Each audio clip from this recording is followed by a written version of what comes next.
Bismillahirrahmanirrahim. Assalamualaikum warahmatullahi wabarakatuh. InsyaAllah hari ini kita akan sambung lagi pembelajaran kita pada hari ini dengan masih lagi di bawah tajuk yang ketiga, Ahwal Ashabul Furud, dan kita masuk kepada bahagian Ahwal Auladul yakni keadaan-keadaan anak kepada ibu, ataupun boleh diterjemah sebagai keadaan-keadaan adik-beradik seibu dengan si mati. Baik, untuk itu para pelajar boleh rujuk kepada muka surat 16 buku teks.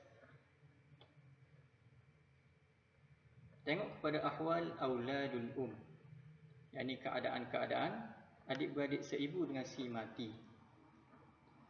Keadaan yang pertama, adik-beradik seibu dengan si mati akan memperolehi as-sudus, yakni 1/6 ketika mana lil wahidil munfarid zakaran kana aw untha, yakni lil wahid al munfarid, ketika mana mereka ataupun ia berseorangan. Ini adik-beradik seibu tu dia berseorangan ataupun ada seorang sahaja, maka mereka ataupun dia akan memperolehi 1/6, tak kira sama ada dia tu lelaki ataupun perempuan. Inda adamul far'il waris, ketika mana tiadanya furu' waris, yakni si mati itu tidak meninggalkan anak ataupun cucu dan ke bawah, itu satu. Ataupun aslul warithil muzakkar mutlaqan, ataupun si mati itu tidak meninggalkan ataupun tak ada di sisi si mati, di sisi adik-beradik seibu itu asal waris yang lelaki, yakni sama ada ayah kepada si mati ataupun datuk kepada si mati, maka membolehkan adik-beradik seibu itu memperolehi 1/6, ya, sebab dia berseorangan. Itu keadaan yang pertama. Seterusnya keadaan yang kedua bagi auladul ataupun adik-beradik seibu dengan si mati akan memperolehi 1/3, jumlah dia akan memperolehi 1/3 lil ithnain fasa'adan, ketika mana bilangan mereka, yakni bilangan adik-beradik seibu dengan si mati itu 2 orang dan ke atas, kiralah 2 ataupun 3 dan ke atas, maka mereka akan memperolehi 1/3 dari harta peninggalan dengan syarat-syarat sebagaimana di atas. Ini sebagaimana syarat yang pertama tadi, iaitu